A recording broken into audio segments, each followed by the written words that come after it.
আলাইকুম, আমার মিনি কিচেনে আজকে আমি রান্না করব। এর জন্য দেখেন আমি মিনি পুকুরে পানি দিয়ে নিচ্ছি।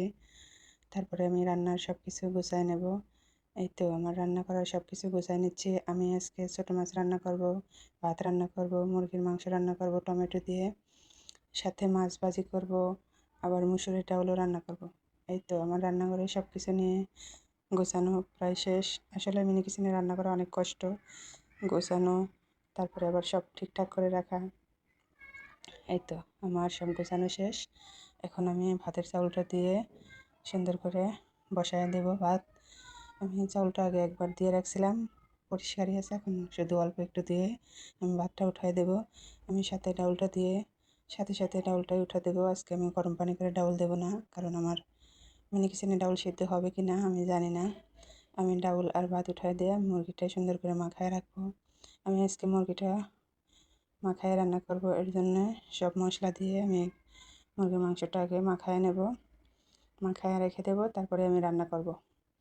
এই তো সব মশলা দেওয়া শেষ। এখন আদা রসুন বাটা একটু দিয়ে দেব, দিয়ে আমি একটু তেল দিয়ে সুন্দর করে মুরগিটা আমি মাখায় রাখবো। কাঁচামরিচ পেঁয়াজও মাখানোর সময় দেবো। দেখেন আমার ডাউল বলক চলে এসেছে, ভাত এদিকে বলক চলে এসেছে। আমি মাছ ভাজি করব, এর জন্য আমি মাছটাও সুন্দর করে মাখায় নিতেছি। আমার মাছ আজকে অনেক বড় বড় মাছই আমার মিনি কিচেনে রান্না ভাজি করব। এই তো ডাউলটা প্রায় সিদ্ধ হয়ে আছে আমার, এদিকে ভাতও প্রায় হওয়ার মধ্যে। আসলে আমার মিনি কিচেনে রান্নার জন্য ডাউল গুটি না, এই জন্য আমি চামচ দিয়ে বারে বারে ডাউলটা করে নিচ্ছি।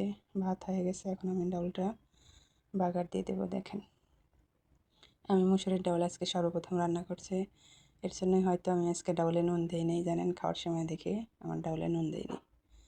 এই তো আমার ডাউল বাগার দেওয়া শেষ। এখন আমি মাছগুলো দিয়ে দেবো এক এক করে, মাছ ভাজি করব। এই তো মাছগুলো দিয়ে দিলাম, মাছগুলো উল্টে পাল্টে আমি ভাজি করে নেব। ওদিকে আমার ডাউলটাও প্রায় হয়ে গেছে। আমি আর বাদ বাকি মাছগুলো আবার দিয়ে দেব, দিয়ে আমি ডাউলটা নামিয়ে মুরগি উঠাই দেব।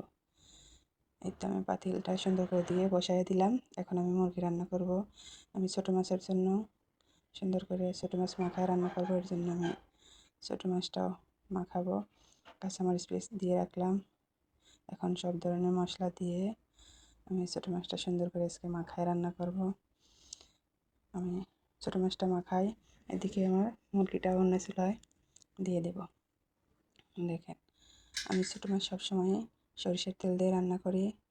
এই তো আমার মাছ হয়ে গেছে, আমি মুরগিটাও দিয়ে দিছি। মুরগিটা সুন্দর করে কষায় রান্না করব। দেখেন আমি এখন ছোটো মাছটা মাখাই নিচ্ছি। এই তো আমার মনে হয় কড়াইটা ছোটো হয়ে গেল, দেখা যাক কী অবস্থা। টমেটো একটু দিয়ে দিলাম, সাথে ধনেপাতা দিয়ে। এই তো আমার মাছটা মাখানো শেষ, মাছ ভাজি হয়ে গেছে। এখন আমি মাছটা উঠিয়ে দেব। এদিকে আমার মুরগিও প্রায় কষানো শেষ। এখন আমি দেখছেন কী অবস্থা। আসলে মিনি কিচেনে রান্না করা অনেক কষ্ট। এই তো আমার টমেটো দিয়ে দিলাম, একটু মুরগির মাংস টমেটো দিয়ে রান্না করলে অনেক মজা লাগে।